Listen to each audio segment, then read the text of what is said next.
श्री परमात्मने नमः. नमस्कार. श्री विष्णू सहस्रनाम स्तोत्राच्या संथा आणि सरळ अर्थ याला प्रारंभ करण्याच्या पूर्वी या स्तोत्राचा थोडक्यात परिचय करून घेऊया. श्री विष्णू सहस्रनाम स्तोत्र हे एक अत्यंत प्राचीन आणि प्रभावी असं स्तोत्र आहे. महर्षी व्यासांनी हे रचलं आहे. महाभारताच्या शांतीपर्वामध्ये भीष्म पितामहांनी धर्मराजाला उपदेश दिला, बोध दिला. त्या प्रसंगी त्यांनी युधिष्ठिराला हे स्तोत्र सांगितलं आहे. या स्तोत्राची विशेषता ही आहे की केवळ याच्या पठनाने, पारायणाने अंतर्बाह्य शुद्धी साधली जाते, महान लाभ मिळतो. तत्त्वज्ञानाचे अनेक ग्रंथ आहेत, गीता आहे, उपनिषद आहेत. यामध्ये श्रेष्ठ असं तत्त्वज्ञान आलेलं आहे. परंतु हे जाणण्यासाठी बुद्धीच्या परिपक्वतेची, उच्च पातळीची आणि तसंच चिंतन, मनन, स्वाध्याय याची आवश्यकता असते. विष्णू सहस्रनामाची गोष्टच वेगळी आहे.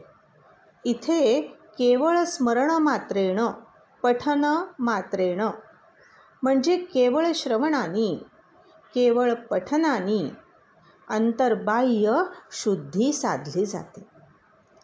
यामध्ये चिंतनाची, मननाची तशी फारशी अपेक्षा नाही. कोणी चिंतन मनन करेल तर ते उत्तमच आहे.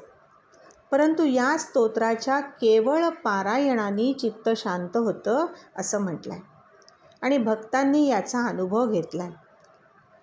या स्तोत्रामध्ये श्री विष्णूची 1000 नावं आलेली आहेत. एखाद्या वनामध्ये अनेक प्रकारचे वृक्ष पाहून आपल्या मनाला आनंद होतो. तशी या 1000 नावांच्या उच्चारांनी मनाला प्रसन्नता जाणवते.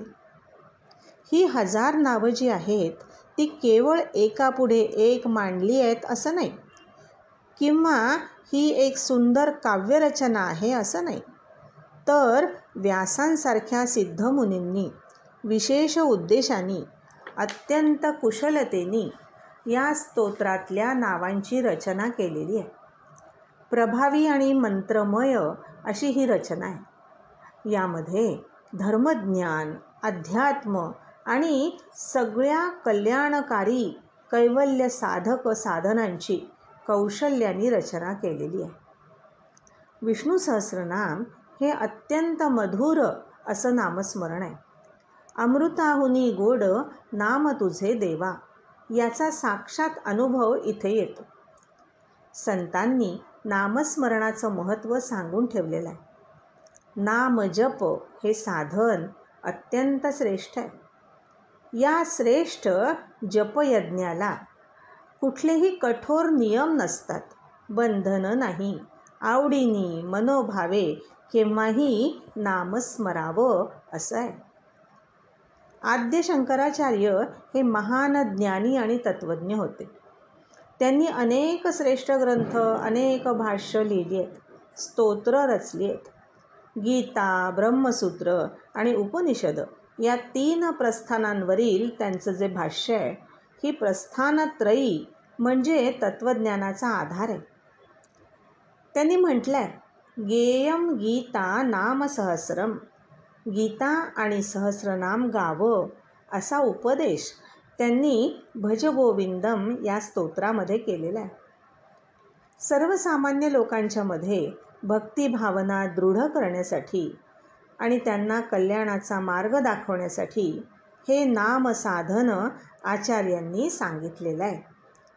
तुकाराम महाराज म्हणतात, ही 1000 नामं म्हणजे आमची शस्त्र आहेत.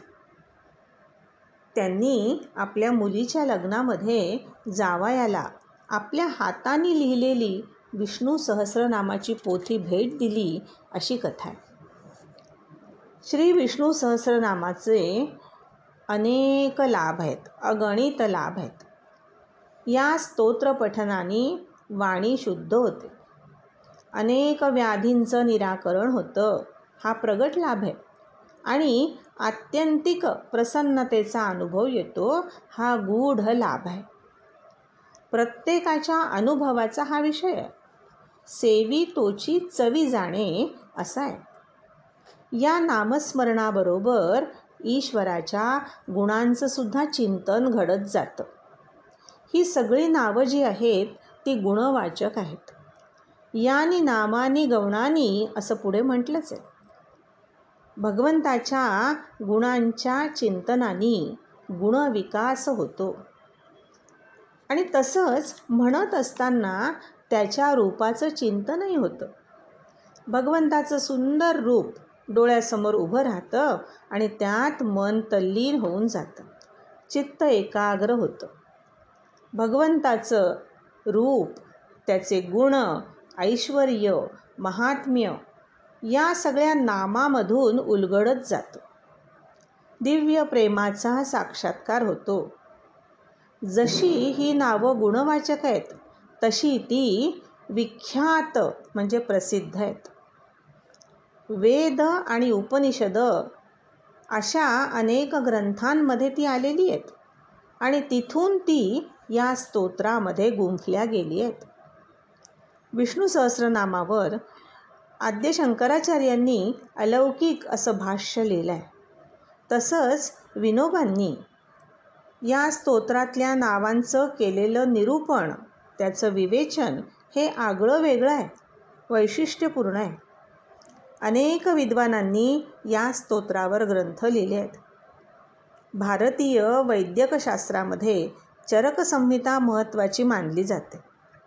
सुमारे 2000 वर्षांपूर्वी लिहिलेल्या या ग्रंथामध्ये असं म्हटलं आहे की रोग जेव्हा कष्टसाध्य होतो, असाध्य होतो, तेव्हा रोग्याला केवळ औषध देऊन उपयोग नाही, तर त्याच्याजवळ बसून त्याला विष्णू सहस्रनाम ऐकवलं पाहिजे.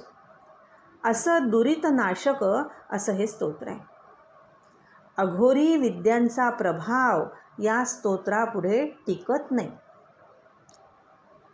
श्री विष्णूची ही 1000 नावं हजारो वर्षांपासून हजारो लोकांनी हजारो वेळा स्मरली आहेत. ही नावं म्हणजे त्या अक्षर परमात्म्याला वाहिलेली स्तुती सुमनच आहेत. या स्तोत्राचं पठण आपण करणार आहोत. पठणाच्या दृष्टीने स्तोत्राचे 3 भाग पडतात. एक म्हणजे प्रस्तावना. श्लोक 1 ते 13 या भागामध्ये प्रस्तावना आली आहे. दुसरा भाग म्हणजे प्रत्यक्ष सहस्रनामावली. 13 ते 120 श्लोकांपर्यंत विष्णूची नावं आली आहेत. आणि तिसरा भाग म्हणजे फलश्रुती आणि महात्म्य. 121 पासून 142 पर्यंतचे श्लोक हे फलश्रुतीचे आणि महात्म्याचे आहेत. या दिव्य अशा स्तोत्राचं आपण क्रमशः चिंतन करणार आहोत. हरये नमः.